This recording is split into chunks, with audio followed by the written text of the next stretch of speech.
Cease fire के लिए Iran की नई मांग। क्या हॉर्मुज स्ट्रेट से जाने वाले जहाजों को देना होगा टैक्स? अब ये सवाल खड़े हो रहे हैं। आपको इस वीडियो में बताएंगे आखिर ये पूरा मामला क्या है, क्या नई तरीके की जो मांगे हैं वो की गई हैं, टैक्स को लेकर के भी जानकारी देंगे। नमस्कार, मैं हूं आपके साथ आयुषी गुप्ता।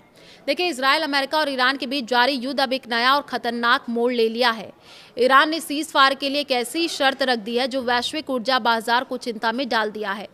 दरअसल अमेरिका और इजराइल द्वारा शुरू किए गए युद्ध को समाप्त करने के लिए ईरानी अधिकारियों ने मांगों की एक सूची पेश की है, जिसमें उन्होंने हॉर्मुज स्ट्रेट पर ईरान की संप्रभुता और वहां से गुजरने वाले जहाजों पर टैक्स वसूलने के अधिकार की बात रखी है। गौरतलब है कि हॉर्मुज स्ट्रेट से विश्व का 20% कच्चा तेल होकर के गुजरता है। ईरान दुनिया के सामने इस मांग को रख करके इसे अपनी नई रणनीतिक जीत के रूप में देख रहा है। और ऐसे में सवाल ये है कि क्या इस अंतर्राष्ट्रीय जलमार्ग को निजी संपत्ति में बदलना संभव है, या ईरान की ये मांग एक नए वैश्विक आर्थिक युद्ध की शुरुआत है। देखिए, ईरान लंबे समय से दे रहा था धमकी। ईरान लंबे समय से हमले की स्थिति में हॉर्मुज स्ट्रेट को बंद करने की धमकी देता रहा है, लेकिन किसी को भी ये उम्मीद नहीं थी कि वो ऐसा करेगा या वैश्विक व्यापार प्रवाह को बाधित करने में इतना प्रभावी साबित होगा।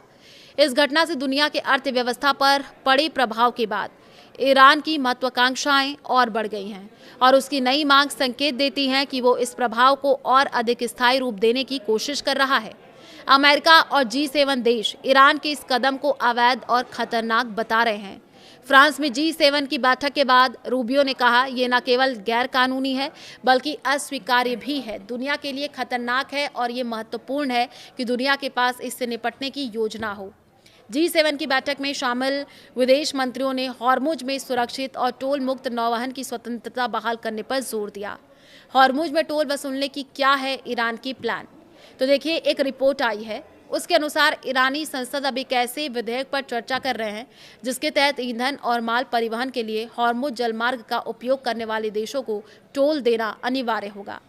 सुप्रीम लीडर के सलाहकार ने हॉर्मुज स्ट्रेट में एक नई व्यवस्था की बात कही है।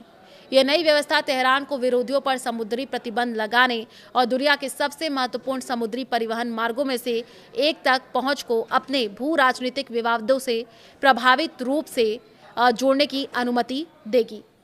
अमेरिकी नौसेना युद्ध महाविद्यालय में अंतर्राष्ट्रीय समुद्री कानून के प्रोफेसर जेम्स क्रास्क ने यह कहा कि हॉर्मुज स्ट्रेट में टोल लगाना पारगमन नियमों का उल्लंघन है। अंतर्राष्ट्रीय कानून के तहत किसी तटीय राज्य के लिए हॉर्मुज जैसे अंतर्राष्ट्रीय जलमध्य में शुल्क वसूलने का कोई कानूनी आधार नहीं है। यह नियम संयुक्त राष्ट्र समुद्री कानून सम्मेलन यानी कि UNCLOS में निर्धारित है।